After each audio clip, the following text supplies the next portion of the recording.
Básicamente lo que les quiero presentar mucho va a ser a capela, sin tanta ayuda audiovisual, por los 15 minutos, pero lo que sí creo que es importante presentarles es esta iniciativa, sobre todo en esta mesa, una iniciativa desde las instituciones y desde digamos, el arreglo gubernamental del país. Como el arreglo gubernamental tiene mesa y tiene puesto y tiene interés en una estrategia de generación de conocimiento. Yo creo que ahí es determinante, y el papel de los institutos de investigación como parte de ese deber ser del Estado. Para hacer gestión se necesita conocer finalmente, ¿no? Se nos ha desvirtuado mucho que la gestión tiene que ver algo completamente ajeno al conocimiento del sistema, pero en esencia tiene que conocer para poder administrar. En ese orden de ideas, el gobierno nacional, o el sistema nacional ambiental mejor, tiene adscritos 5 institutos de investigación que respaldan la toma de decisiones. Para esto que tanto estamos llamando los tomadores de decisiones, la cooperación internacional e inclusive la academia misma, en cómo podemos que nos escuchen, cómo podemos tomar decisiones más informadas.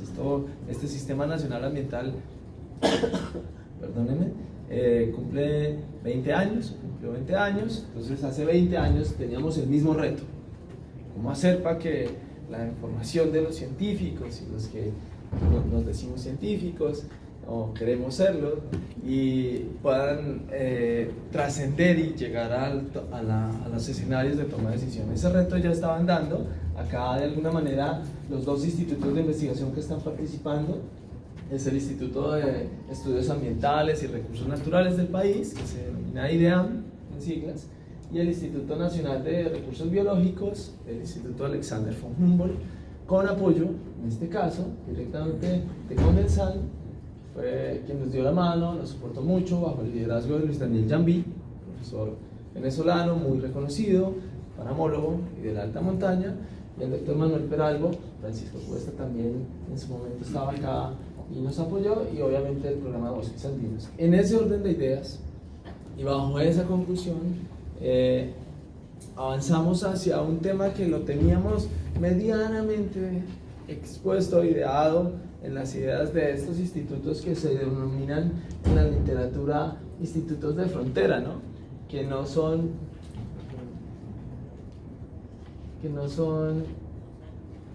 son realmente academia, pero tampoco son completamente gestión. Entonces, en esos institutos, en esa interfaz entre ciencia, política y toma de decisiones, ahí teníamos este reto que les iba a decir, y era cómo generar una estrategia de monitoreo integrado, es decir, cómo consolidar algunos sitios, primero que me permitieran dar razones frente a todos los fenómenos que estaban pasando, al menos los más influyentes que estaban pasando en la alta montaña de Colombia. Esto es, nosotros tenemos una gran extensión de páramos, el ecosistema de páramos en la alta montaña, pero no es lo único que hay en la alta montaña en Colombia y tampoco en los países andinos.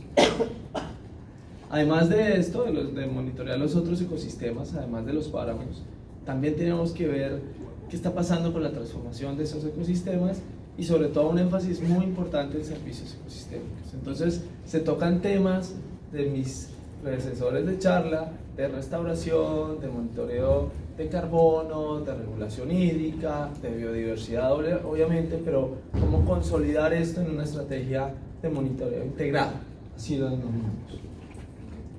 Bueno, se necesitaba mucha experticia, por eso todos los créditos a Luis Daniel Jambi, con la experiencia que tenía, porque nos podíamos perder fácilmente en ese objetivo tan complejo.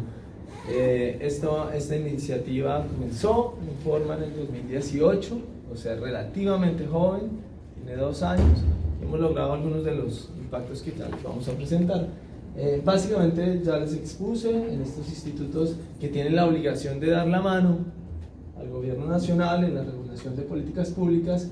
Queríamos primero evaluar el estado y las tendencias de la biodiversidad o de variables e indicadores que me hablaran de ello, sobre todo conectados con servicios ecosistémicos. Que estas variables también tuvieran una relación directa con los factores de cambio principales. cambio climático y sobre todo las dinámicas de cambio de uso de la tierra. Es decir, lo que hablaba Ana María hace un momento de deforestación, en el páramo no es tan fácil detectar o no se detecta deforestación, se detecta cambio de uso de la tierra, porque es una vegetación abierta. Y sobre todo, con esto triangular o generar insumos para evaluar la efectividad de las políticas públicas. Eso era básicamente el pequeño reto que tenemos frente a la alta montaña, que no es en un corte ideal. En Colombia más o menos aproximamos a definir desde los 2.800 metros de altitud hacia arriba. Y eso incluye 2.900.000 hectáreas de páramo y 1.300.000 hectáreas entre bosques altoandinos, humedales y algunas áreas pequeñas y extensiones de glaciales que afortunadamente nos quedan hasta no sé cuándo. Y básicamente estas son el proxy, les pido el favor, se centren en esta diapositiva. Y la idea era entonces tener en un paisaje andino o alto andino, tener monitoreados sitios de bosques, algunos sitios sobre monitoreo de regulación hídrica, sobre cambio de coberturas, toda la producción de alimentos, papas, muy fuerte aquí, cebolla, y claro, monitorear el páramo, obviamente. Tenemos un sistema de monitoreo nacional de glaciales, que ya no tenía la idea ni era cómo colocarlo y cómo generar casi que un paisaje monitoreado.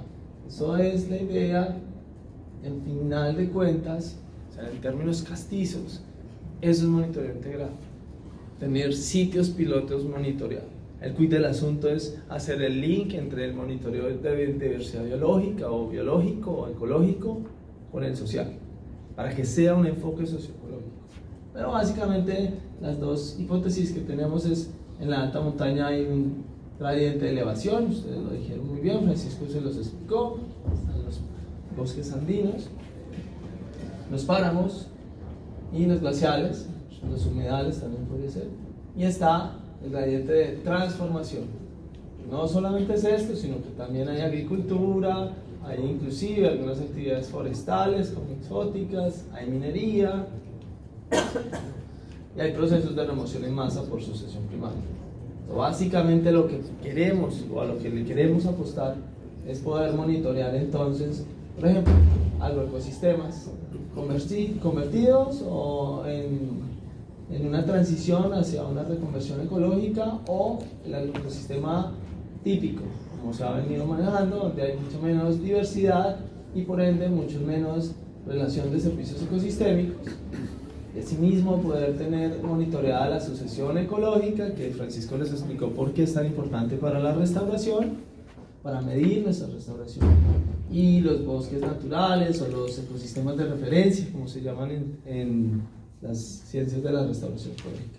La hipótesis en el piso, digamos, base, sobre todo, es que la diversidad de especies o la diversidad funcional determina directamente el funcionamiento del ecosistema, es decir, el servicio ecosistémico.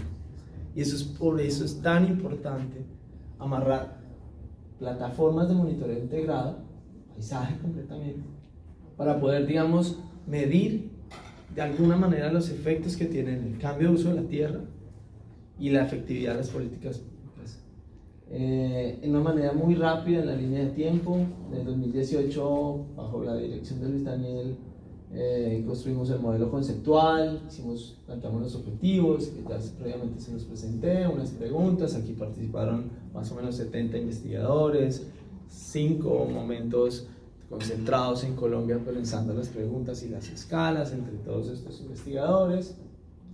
Se generó el análisis de estado de las variables, el diseño, y se generaron unas publicaciones científicas, obviamente, que están en marcha, o unos policy brief, o unas notas de política pública muy pequeñas, a manera de boletines, para que pudieran ser informados también a los tomadores de decisiones, y estamos comenzando con una implementación de ventana piloto.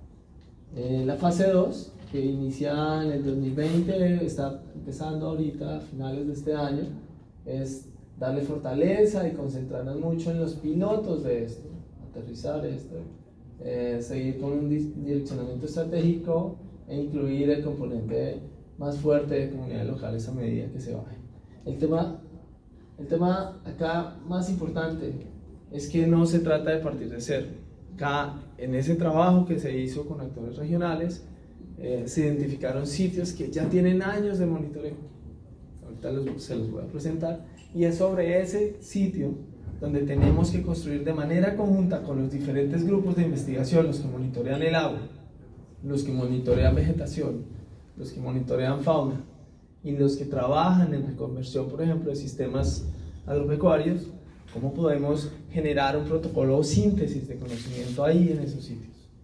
Finalmente, eso es lo que les estábamos diciendo. Cuando se escalan y se juntan los pilotos, pues queremos pensar en la consolidación, en el inicio de un sistema de monitoreo integrado.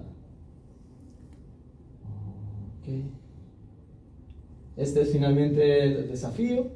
Responde entonces a un componente de socialización y difusión, publicaciones, el direccionamiento estratégico.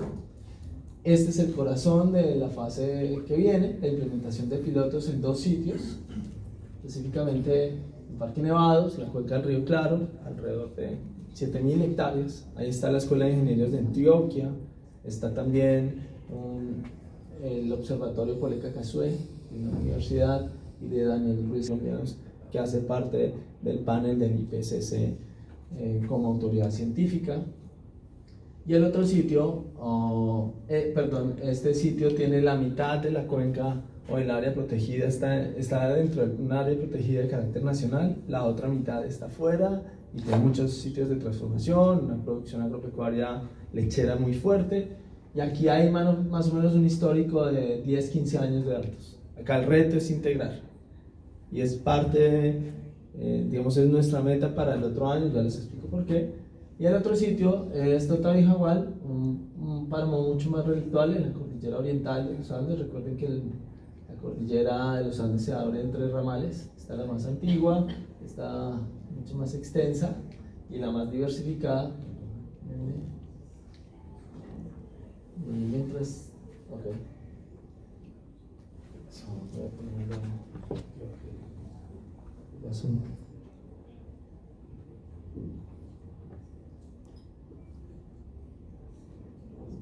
Ahora sí.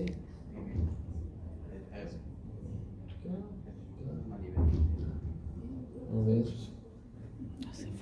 Pues tengo un problema de tecnología.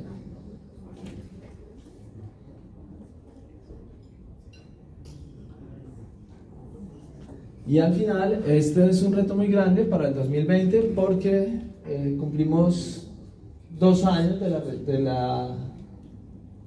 nombramiento de la ley de páramos, en donde se hace necesario establecer las directrices claras para reconversión de producción agropecuaria en los páramos y porque el país tiene que presentar su sistema de monitoreo en 3 servicios ecosistémicos: hábitat, agua y carbono. Y nosotros, el reto que tenemos y la visión que tenemos es proponer la estrategia de monitoreo integrado como el estandarte a seguir a nivel nacional. Por eso necesitamos pilotear ya inmediatamente esos sitios y generar las bases técnicas y el modelo operativo claro. Al final, nosotros quisiéramos, y empezamos, a finales de este año tenemos 5 encuentros regionales para precisar las variables, para trabajar con comunidades locales. Y bueno, este es el reto y el gran aporte también que ha tenido el programa Bosques Andinos para Colombia a escala nacional. Cómo nos perfila frente a la regulación, al marco normativo actual, a un conflicto ambiental muy fuerte, después de unos años en donde se prohibió completamente la actividad agropecuaria en la alta montaña en Colombia, y ahora dicen sí, pero entonces tiene que hacer reconversión agropecuaria. Díganos cómo va a ser el monitoreo y cómo va a demostrar que se puede hacer, digamos, conservación a través del uso y mediante qué sistema de monitoreo lo va a medir. Ese es el reto grande que tenemos y en esto es que estamos comprometidos de nuevo los institutos de investigación, con DESAN, y bueno, esperamos contar con el apoyo del programa Bosques Andinos.